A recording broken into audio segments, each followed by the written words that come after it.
जय श्री कृष्णा। आइए सुनते हैं फागुन मास के महात्म्य की दूसरे दिन की कथा। उज्जैनी में राजा चंद्रसेन का राज्य था। वह भगवान शिव का परम भक्त था। शिवगढ़ों में मुख्य मणिभद्र नामक उसका मित्र था। एक बार मणिभद्र ने राजा चंद्रसेन को एक अत्यंत तेजोमय चिंतामणि प्रदान की। चंद्रसेन ने इसे गले में धारण किया तो उसका प्रभामंडल तो जगमगा ही उठा, साथ ही दूर दूर देशों में उसकी यश कीर्ति बढ़ने लगी। उस मणि को प्राप्त करने के लिए दूसरे राजाओं ने प्रयास आरंभ कर दिए। कुछ प्रत्यक्ष मांग की, कुछ विनती की, क्योंकि वह राजा की अत्यंत प्रिय वस्तु थी। अंततः राजा ने वह मणि किसी को नहीं दी। अंततः उन पर मणि आकांक्षी राजाओं ने आक्रमण कर दिया। शिव भक्त चंद्रसेन भगवान महाकाल की शरण में जाकर ध्यान मग्न हो गए। जब चंद्रसेन समाधि थे तब वह कोई गोपी अपने छोटे बालक के साथ उनके दर्शन करने हेतु आई। बालक की उम्र थी 5 वर्ष और गोपी विधवा थी। राजा चंद्रसेन ने ध्यान मग्न हो देखकर बालक भी शिव की पूजा हेतु प्रेरित हुआ। वह कहीं से एक पाषाण से ले आया। अपने घर के एकांत स्थल में बैठकर भक्ति भाव से शिवलिंग की पूजा करने लगा। कुछ देर पश्चात उसकी माता ने भोजन के लिए उसे बुलाया, किंतु वह नहीं आया। फिर बुलाया, फिर भी नहीं आया। माता स्वयं बुलाने आई तो देखा बालक ध्यान मग्न बैठा है और उसकी आवाज़ सुन नहीं रहा। तब क्रुद्ध हो माता ने उस बालक को पीटना शुरू कर दिया और समस्त पूजा सामग्री उठाकर फेंक दी। उससे मुक्त होकर बालक चेतना में आया तो उसे अपनी पूजा को नष्ट देखकर बहुत दुख हुआ। अचानक उसकी व्यथा के गहराई से चमत्कार हुआ। भगवान शिव की कृपा से वहाँ एक सुंदर मंदिर निर्मित हो गया। मंदिर के मध्य में दिव्य शिवलिंग विराजमान था एवं बालक द्वारा सुसज्जित पूजा यथावत थी। उसकी माता की गंगा भंग हुई तो वह भी आश्चर्यचकित हो गई। राजा चंद्रसेन को जब यह शिव जी की अनन्य कृपा से घटित इस घटना की जानकारी मिली तो वह भी शिव भक्त बालक से मिलने पहुंचा। अन्य राजा तो मणि हेतु युद्ध पर उतारू थे, वे भी पहुंचे। सभी ने राजा चंद्रसेन से अपने अपराध की क्षमा मांगी और सब मिलकर भगवान महाकाल का पूजन अर्चन करने लगे। तभी वहाँ राम भक्त श्री हनुमान जी अवतरित हुए और उन्होंने गोप बालक को गोद में बैठाकर सभी राजाओं और उपस्थित जन समुदाय को संबोधित किया। शिव के अतिरिक्त प्राणियों की कोई गति नहीं है। इस गोप बालक ने अन्यथा शिव पूजा को मात्र देखकर ही बिना किसी मंत्र अथवा विधि विधान के शिव आराधना कर शिव तथा सर्व विधि मंगल को प्राप्त किया। यह शिव का परम श्रेष्ठ भक्त समस्त गोपजनों की कीर्ति बढ़ाने वाला है। इस लोक में यह अखिल अनंत सुखों प्राप्त करेगा और मृत्यु उपरांत मोक्ष को प्राप्त होगा। इसी के कंठ 8वां पुरुष महायशस्वी नंद होगा, जिसके पुत्र के रूप में मैं स्वयं नारायण कृष्ण नाम से प्रतिष्ठित होऊंगा। कहा जाता है कि भगवान महाकाल तभी से उज्जैनी में स्वयं विराजमान है। हमारे प्राचीन ग्रंथों में महाकाल की असीम महिमा का वर्णन मिलता है। महाकाल वह साक्षात राजाधिराज देवता माने गए हैं। महाशिवरात्रि के दिन समूचा शहर शिव में हो जाता है। चारों ओर बस शिव जी का ही गुंजन सुनाई देता है। सारा शहर बाराती बन शिव विवाह में शामिल होता है। अगले दिन अमावस्या को शहर के अंतर अनंत आकर्षक दर्शन होते हैं। नैना में श्री राम साज सज्जा के बीच एक उत्सव धूमधाम से संपन्न होता है। भगवान शिव की यह नगरी भक्ति रस में आकंठ डूबी नजर आती है। पद्म पुराण, शिव पुराण और स्कंद पुराण में दैत्यराज जालंधर के जन्म के बारे में बहुत कुछ वर्णित है। शिव पुराण के श्रीमद् रुद्र संहिता 5म खंड 14वें अध्याय में वर्णित है कि जब देवराज इंद्र और बृहस्पति जी शिव से मिलने इंद्रपुरी में कैलाश आए तो वहाँ मन मुताबिक सम्मान न मिलने पर इंद्र ने रुष्ट होकर भगवान शंकर का अपमान कर दिया। इससे क्रोधित भगवान शंकर तांडव की मुद्रा में आ गए और भयभीत इंद्र छिप गए और देवता लोक में खलबली मच गई। भगवान शंकर के तीसरे नेत्र से अग्नि प्रकट हुई, परंतु बृहस्पति के अनुरोध पर भगवान शिव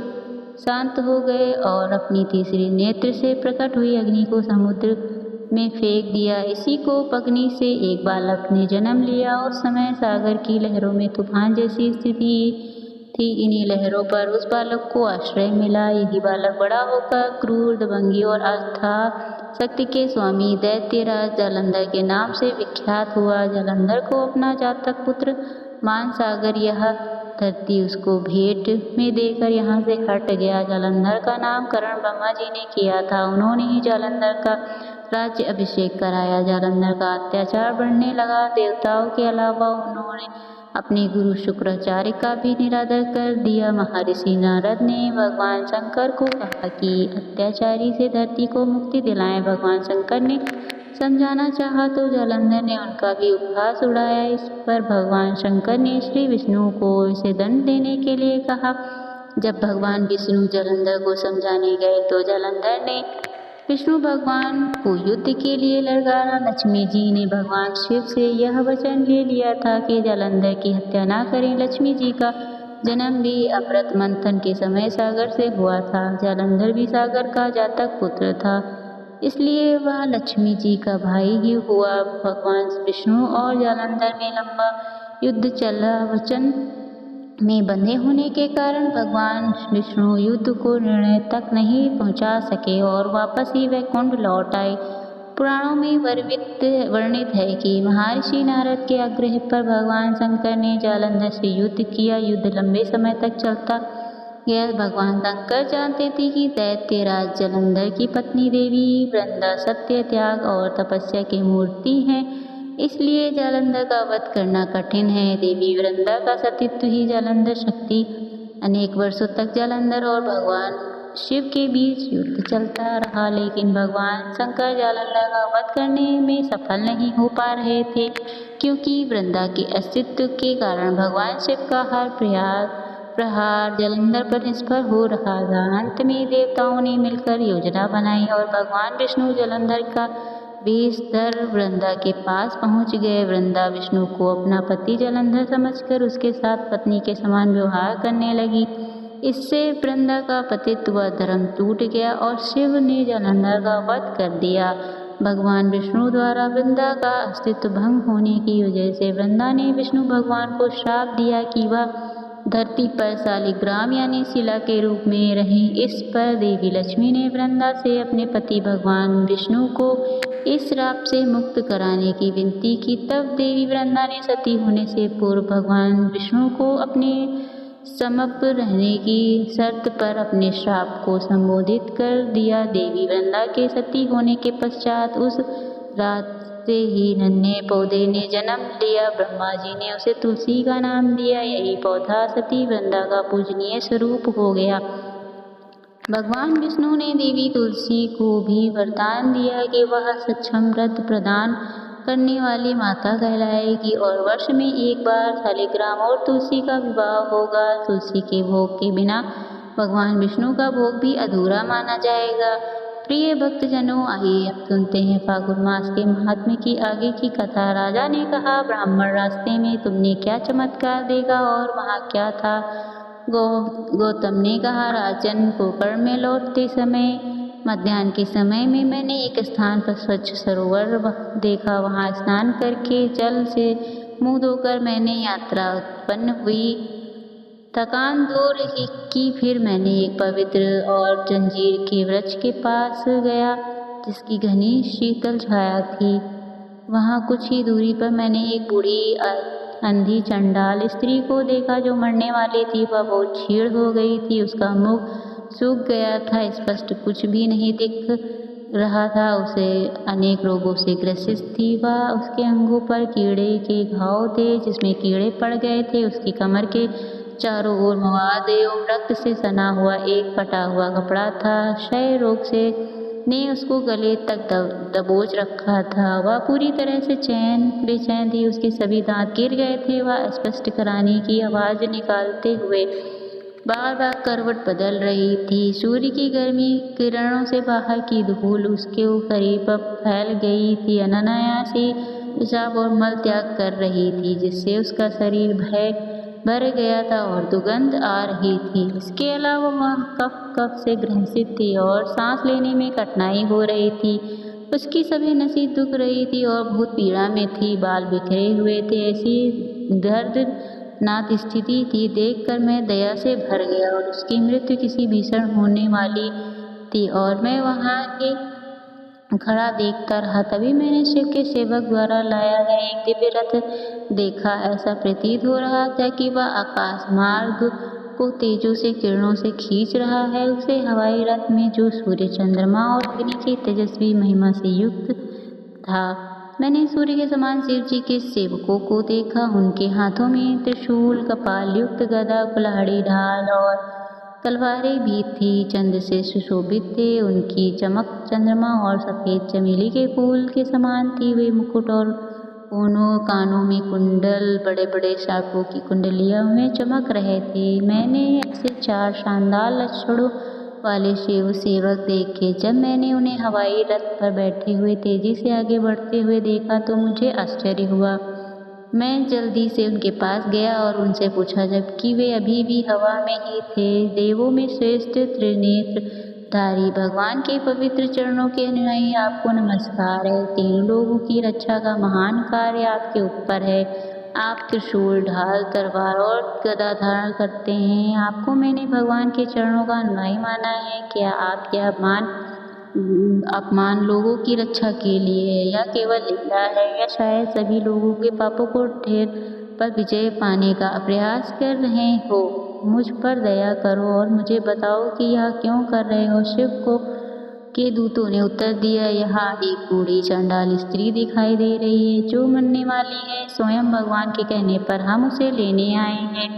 उन दूतों के ऐसा कहने पर आश्चर्यचकित होकर उनसे पूछने लगा कि श्रद्धापूर्वक हाथ जोड़कर खड़ा हो गया, यह क्रूर पापी चंडाल स्त्री दिव्य हवाई रथ पर सवार होने के योग्य कैसे हो सकती है? जैसे कोई अपवित्र योगों के क्षेत्र में कदम रखने का साहस करती है, ऐसा प्रतीत होता है। इस दुष्ट अराचरित्र वाली स्त्री को तुम शिवलोक में क्यों ले जाना चाहते हो? यह तो जन्म से ही अपवित्र पाप करती है और पापियों का अनुसरण करती थी।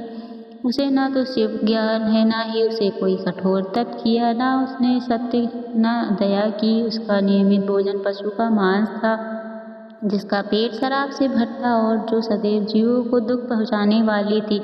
उसने ना शिव का नमन किया, ना जाप किया, ना ही शिव की पूजा की। उसने कभी शिव शंभू का ध्यान नहीं किया। फिर भी तुम उसे क्यों ले जाना चाहते हो? शिव जी की पवित्र तिथि का व्रत भी नहीं किया, ना ही शिव जी की कभी पूजा की। वह जीवों से मैत्री नहीं जानती थी।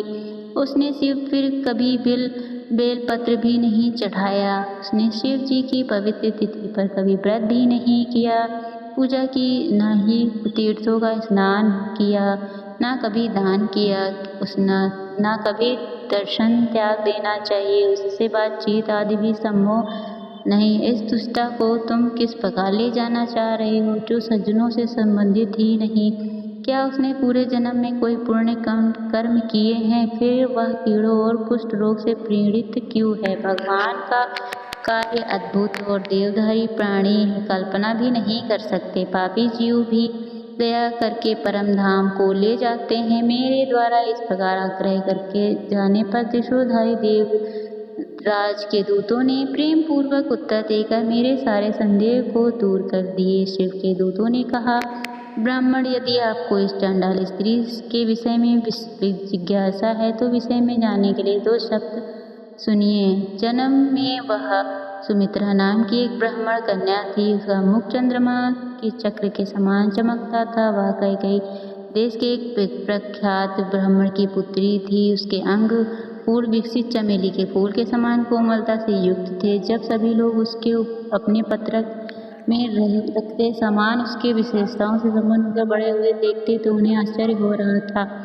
सभी परिवारजनों द्वारा प्रेम पूर्वक लाड प्यार पाकर वह प्रतिदिन बड़ी होती गई। अंततः प्रेम के देवता के समान, धनुष के समान एक सुंदर युवती के रूप में विकसित हुई। वहाँ एकत्रित हुई कुटुंबी हो के साथ उसके पिता ने उस कन्या का विवाह एक ब्राह्मण कन्या लड़के के साथ कर दिया। अवस्था में पति पाकर वह कुछ समय तक अपने आचरण में सभ्य रही और अपने संबंधियों के साथ आनंद पूर्वक व्यवहार करती रही। हे मुनि, कुछ समय पश्चात यद्यपि वह सुंदर एक तेजस्वी युवक था, फिर भी उसका पति किसी घातक रोग से ग्रस्त होकर मर गया। पति की मृत्यु से अत्यधिक दुखी होकर उसने कुछ महीनों अपनी इंद्रियों पर पर्याप्त नियंत्रण रखा और आचरण में शालीनता बनाए रखने व्यतीत किए, परंतु युवा अवस्था दिन प्रतिदिन बढ़ती गई और उसका हृदय काम वासना में धड़कने लगा। यद्यपि बंधु बांधवों द्वारा रक्षित और धर्मात्मा पुरुषों द्वारा समझाए जाने पर भी वह स्त्री काम वासनाओं से भूत होकर अपने मन को वश में न कर सकी। सर्वशक्तिमान मन मत द्वारा पूर्ण अवशीभूत होकर वह युवती कन्या वास्तव में विधवा थी, एक प्रेमी के मार्ग पर चल पड़ी। वह बहुत ही चतुर थी, परंतु किसी को यह बात का पता नहीं था कि वह विचार के चुंगल में फंस गई है।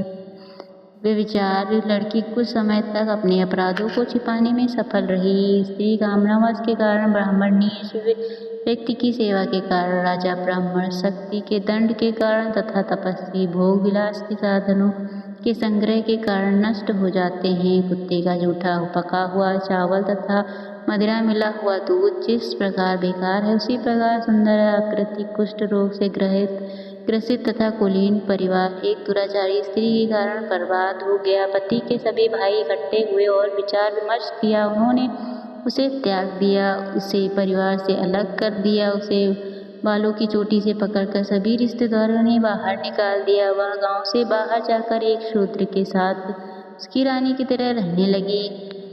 शूद्र के साथ रहने के साथ साथ उसके एक पुत्र उत्पन्न हुआ। एक बार उसका पति कहीं बाहर गया हुआ था। बहुत अधिक शराब पीने के कारण उसे बहुत अधिक नशा हो गया था, इसलिए उसे मांस खाने की इच्छा हुई। बाहर गौशाला में गायों के साथ भेड़ों भी बंधे हुए थे। रात के अंधेरे में वह एक बड़ा सा चाकू लेकर बाहर निकली। नशे के कारण बेहोश होने के कारण वह ठीक से पहचान नहीं सकी। मांस खाने की इच्छा में उसने रात में गाय के बछड़े को भेड़ समझकर मार डाला, जबकि वह दंडनीय रूप से रो रहा था। वह अभागी उस स्त्री बछड़े को अंदर ले गई। कोई पुण्य छिपा हुआ था उसने जो किया उसने पहचान कर वह डर गई और शिव शिव चिल्लाने लगी। वह कुछ देर बाद इस बात पर विचार करती रही, लेकिन यह भावना क्षणिक थी। मांस और मदिरा की इच्छा प्रबल हो गई। मृतक बछड़े को काट कर उसने मनचाहा भोजन किया। आधे शव का मांस उसने काम न आया, बाकी आधे उसने फेंक दिया और चिल्लाने लगी, हाय बाघ ने मेरे प्यारे गाय के बछड़े को झटपटा मार डाला, उसे नोच डाला और निकल गया। उसकी ऊंची आवाज़ सभी घरों तक पहुंच गई। सभी शूद्र वहां एकत्र हुए। उन्हें पता चला कि एक गाय का बछड़ा बाघ ने मार डाला तो उन्होंने बहुत दुख प्रकट किया। उनके चले जाने के बाद जब सुबह हुई तो उसका पति घर लौटा और घर में मची उथल पुथल देखी। इस प्रकार बहुत समय बाद बीत गया। शूद्र की वह पत्नी मृत्यु का शिकार होकर यम के घर पहुंची। उसके पूर्व व पश्चात कर्मों का पूर्वावलोकन किया। नरक भेजने के प्रथम निर्णय पर पुनः विचार किया गया। उसे चंडाल कन्या के रूप में जन्म दिलाया। यम के नगर में गिरकर वह चंडाल स्त्री के घर में प्रवेश कर गए। जन्मजात अंधी और बुझे हुए अंगारों की तरह काले रंग की उसका पालन पोषण उसके पिता ने किया। उसे बदबूदार सड़ी हुई चीजें खिलाई गई जो खाने लायक नहीं थी। जन्म से ही अंधी थी। कुछ समय बाद बचपन से ही वह कुष्ठ रोग से भी ग्रसित हो गई। अभागिन कन्या का विवाह किसी चंडाल लड़के से नहीं किया गया। बचपन के बाद उसके माता पिता भी मर गए और उसे अत्यंत अभागिन समझकर सगे संबंधियों भाइयों ने भी उसका परित्याग कर दिया। भोग से व्याकुल होकर वह अभागिन अंधी कन्या हाथ में लाठी और मिट्टी के ढेले लेकर इधर उधर भटकती रही। वह सारे नगरों में भीख मांगती रही। चांडाल द्वारा छोड़े गए चावलों की गोलियों ने उसे किसी तरह जठरंती को शांत किया। इस प्रकार अनेक कष्ट सहते उसके जीवन का अधिकांश भाग बीत गया। वह व्रत हो गई और अधिक दुखी हो गई। बिना कुछ खाए पिए शरीर एक वस्त्र भी नहीं पहने, तभी उसे पता चला कि शिव तिथि के अवसर पर लोगों का एक लंबा जुलूस गोकर्ण की ओर जा रहा है। जुलूस में विभिन्न देशों के और क्षेत्रों के आए लोग सम्मिलित थे। अग्निहोत्र करने वाले कुलीन ब्राह्मण थे, उनके साथ उनकी स्त्रियां भी थी। राजा और अंतपुर के लोग हाथियों और रथों घोड़ों के साथ थे। बहुत लोग शोर मचाते हुए सामूहिक रूप से गान करते हुए जा रहे थे। हजारों की संख्या में वैश्य, शूद्र और अन्य मित्र जाति के लोग भी हंसते गाते नाचे गर्जना करते हुए आगे बढ़ रहे थे। पुरुषों के इस जुलूस में बहुत अधिक अराजकता ध्वनि उत्पन्न हो रही थी, क्योंकि वे गोवर्धन में शिव मंदिर की ओर जा रहे थे। सभी देवगण अपने अपने रथों पर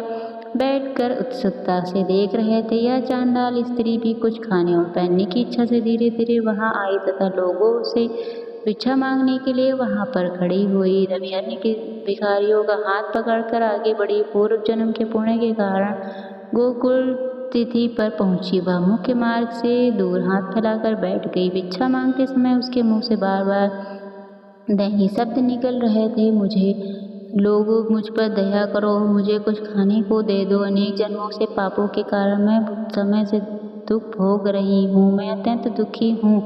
लोग, मुझ पर दया करो, खाने को, अन्न, पहनने को वस्त्र दे दो। मैं जमीन रहित पर सो रही हूँ। हाँ, मैं धूल से विशाल विस्तार में डूब रही हूँ। मुझ पर दया करो। उस बूढ़ी अंधी पर दया करो, दया करो। आराध्य रोगों से पीड़ित तथा अत्यधिक ठंड से व्याकुल मुझ पर दया करो, जो सैकड़ों जन्मों से पुण्य प्राप्त नहीं कर सका, दुर्भाग्य और पापों के भार से दबा हुआ। इस प्रकार वह विनती करती हुई एक दयालु उस पर पुण्यात्मा उसके पास बेलपत्र डाली के हाथों से फेंक दिया और उसने अपनी गोद में गिरे हुए गुच्छे को टटोला।